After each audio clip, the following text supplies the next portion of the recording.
Capítulo 5. Dimensões de prosperidade. Primeira parte. Independente da formação e doutrina de todos os ministérios cristãos da terra, há em todos eles uma forma de ofertar.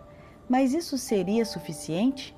O Senhor foi muito específico com Israel e exigiu que todas as vezes que estivessem diante dele, que não chegassem sem trazer ofertas. Mas por que tanta exigência nas diversas maneiras de ofertar e sacrificar? Seria tudo isso para que o pecado fosse perdoado? Creio que havia uma fonte de prosperidade escondida atrás desse gesto. E com o passar do tempo, o Espírito Santo me fez entender e compreender o poder que se abre com os diversos tipos de sacrifícios.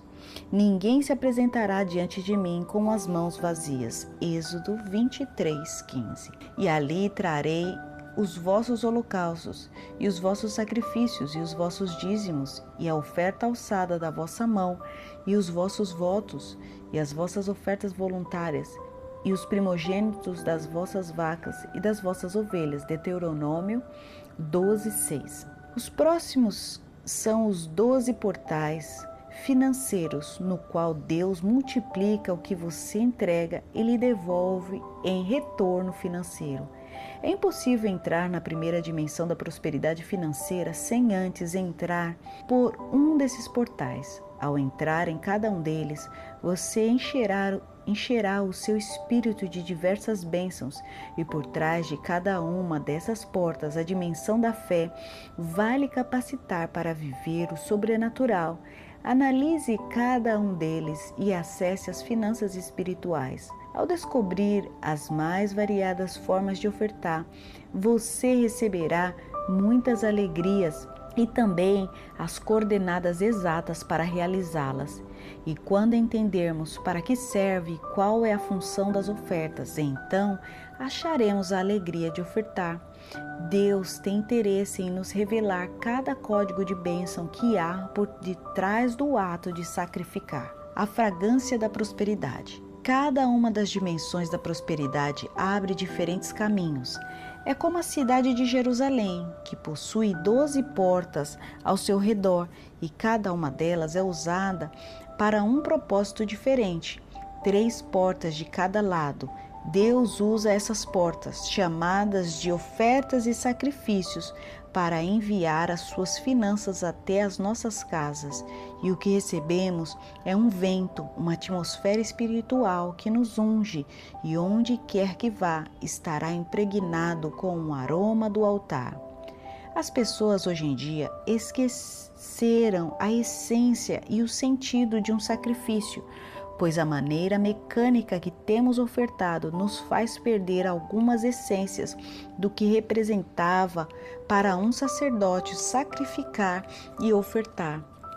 Hoje em dia, podemos trazer uma oferta ou um sacrifício com um clique, apenas passando o cartão, mas era muito diferente da realidade de um sacerdote. Era necessário preparar o fogo, esquentá-lo bem e se encher do cheiro da fumaça. As suas mãos se sujavam com o sangue da vítima, entre parênteses, animal. O seu rosto sentia o calor da chama e seus olhos viam quando a vida do animal ia saindo. O sacrifício não era algo simples, estava impregnado de ações e emoções. A vida e a morte se juntavam sobre o altar, até que o holocausto se consumisse no lugar da sua própria vida, e o sacerdote sempre recordaria que pelos seus pecados uma vítima inocente tinha pago o preço. Quando o sacerdote sai do altar, estava cheirando a fumaça e o suor do esforço desse sacrifício. Vi coisas gloriosas acontecer no momento da oferta. Às vezes, são as mais simples, como ver as lágrimas de uma pessoa esperançosa esperando que Deus faça algo. Outras vezes, pude ver coisas tremendas quando o altar se abriu. Em uma ocasião, vi Deus curar colunas instantaneamente no momento da oferta. Em outras, vi um grupo com menos de 300 pessoas, em que a oferta durou por 5 horas, pois cada vez que as pessoas se aproximavam do altar, era tanta unção e poder que não podiam ficar de pé. demoravam a chegar até o altar, pois não conseguiam caminhar, e alguns conseguiam chegar somente de joelhos, pois a glória de Deus era demasiadamente intensa. Nessa ocasião era tão forte o seu poder que tinha vontade de correr e me jogar sobre a oferta, me deixar levar sobre o altar, pois sabia que algum anjo ou fogo vivo de Deus estava ali.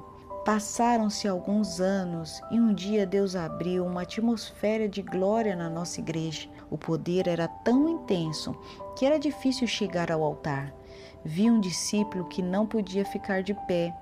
Vinha com a sua oferta, mas não conseguia chegar por causa da glória e se desvanecia. Então corri até ele e o levei pelos braços, como quando carregamos um bebê. O carreguei e me aproximei até o altar e o joguei por cima das ofertas.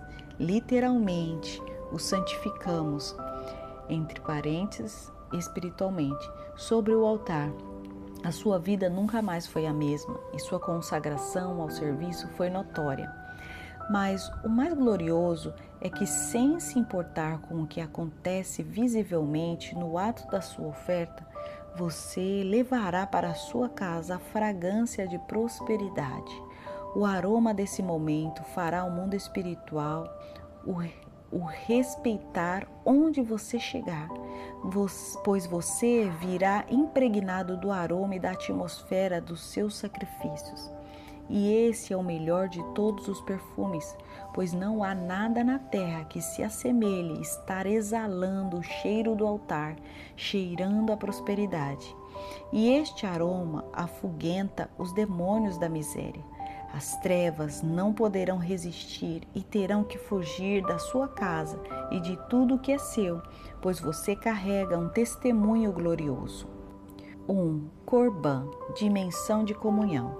No latim, oferenda, formado por ob, contra, em troca de tal coisa, em frente de, unido a ferrendus, da raiz ferre ou trazer.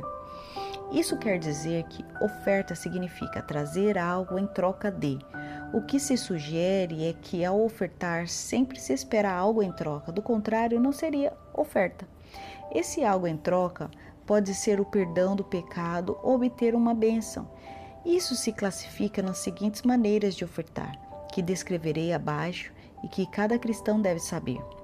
Quando você vai ao altar, o que busca? Pois para receber a resposta é necessário saber o que está esperando. A palavra grega korban se origina no caldeu korban, que significa aproximar algo do altar como um presente para deixá-lo consagrado. Geralmente, isso acontecia com as ofertas em dinheiro que eram depositadas no final do templo, numa caixa que posteriormente passava ao quarto do tesouro.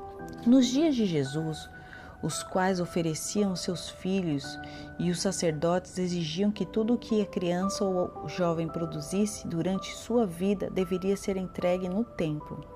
Em outras palavras, o escravizavam para o seu serviço e custava menos do que um escravo, pois nem comida dava.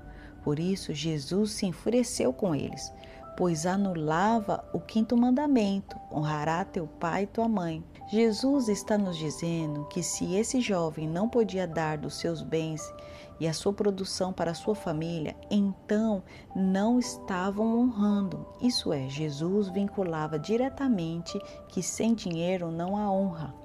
Ainda que estejamos na casa do Senhor, se não damos dos nossos bens, jamais o honraremos. Sem dinheiro não há honra. O problema é que os sacerdotes ficavam com os rendimentos, o esforço e a produção total dos filhos apresentados no templo. Isso me faz pensar nos sistemas de escravidão cristã e nos alertas a ter cuidado com os corbãs modernos. Nas escrituras da Antiga Aliança, aparece várias vezes a palavra corban, como em Levítico capítulo 1 e 2, mas sempre essa oferta ou sacrifício deve ser assistida por um sacerdote. E se a tua oferta for oferta de alimentos de frigideira, far-se-á da flor de farinha com azeite. Então trarás a oferta de alimentos que se fará daquilo ao Senhor. E se apresentará ao sacerdote, o qual o levará ao altar. E o sacerdote tomará daquela oferta de alimentos como memorial, e a queimará sobre o altar. Oferta queimada é de cheiro suave ao Senhor. Levítico 2, 7 a 9. Originalmente, a palavra Corban vem dos povos pagãos, pois quando se faz sem a presença do sacerdote de Yahvé, um pastor de Jesus Cristo, então não se aplica para o sistema de oferta instituído por Deus, mas apenas como uma evolução de um costume caldeu adaptado pela Grécia. Em outras palavras, existe uma grande diferença em colocar uma caixa para receber contribuições e apresentar uma oferta no altar. No sistema Corban caldeu grego, a oferta é autossuficiente em si mesmo. Coloca-se ali para a misericórdia, para a obra social, etc. Mas não é uma oferta, pois não tem a participação do sacerdote que vai consagrá-la em memória diante de Deus. Essa é a diferença entre o Corban, oferta bíblica da antiga aliança, e o Corban nos dias de Jesus. Vós, porém, dizeis: se um homem disser ao pai ou à mãe, aquilo que poderias aproveitar de mim é Corban, isto é, oferta ao Senhor, nada mais lhe deixais fazer por seu pai ou por sua mãe, invalidando assim a palavra de Deus pela vossa tradição, que vos ordenaste, e muitas coisas fazeis semelhantes a essa. Marcos 7, de 11 a 13. O Corban, entre parênteses ofertas, é sacrifício, no latim sacro, fazer algo sagrado, honrá-la, entregá-las, negar-se a desfrutar delas por ser um desprendimento de nossa parte ou simplesmente o vinculamos com sentimentos de dor e sofrimento. Há diversas formas de apresentar sacrifícios, depende do propósito, do tipo da vítima e a forma de sacrificá-lo. E se você chegou até aqui e ainda não é inscrito no canal, se inscreva agora. Se inscreva e ajude esse canal a alcançar ainda mais vidas com essa mensagem. Nos vemos no próximo capítulo. God bless you. Bye.